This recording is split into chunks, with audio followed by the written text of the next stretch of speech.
So if I have a vector A and some other vector B, then one of the things that we might like to know is sort of how much of the vector A is pointed in the B direction. This comes up a lot in physics questions. I know eventually most of you will have to take some physics at UC Davis if you haven't already. So this idea of how much of A is pointed in the direction of B comes up in physics because of forces.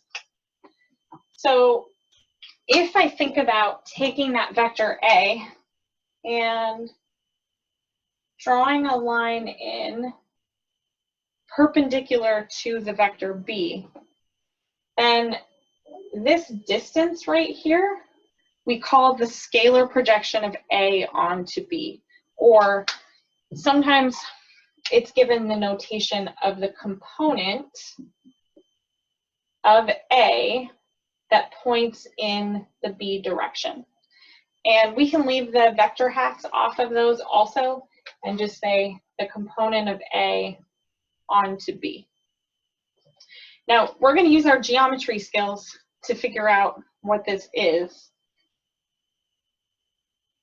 So if I said that that was some angle theta, and I was trying to figure out this side down here, then that's the adjacent side of our triangle. And we know something about our hypotenuse, which means we're really looking for cosine. So I know this component of A onto B, that's my adjacent side, and cosine should be my adjacent over hypotenuse.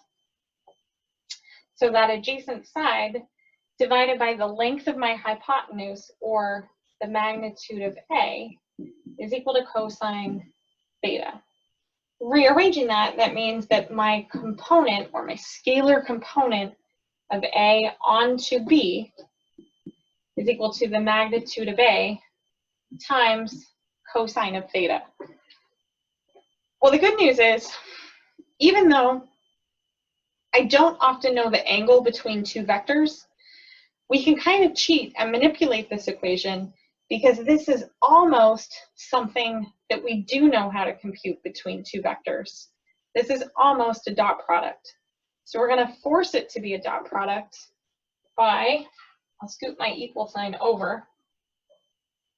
I'm going to multiply the top by B, or rather the magnitude of B, and then divide by the magnitude of B. Now what this means is I've now turned this into A dotted with B divided by the magnitude of B. And that's our scalar component for the projection. If I wanted to turn that scalar component actually into a vector, the projection of A onto B, so same situation, but now I'm actually going to turn this piece into a vector. We know that every vector has a length and a direction. Well, this is the length of that vector, but I need to give it a direction. So our projection of A onto B looks like A dotted with B over the magnitude of B. So that's the length of this vector.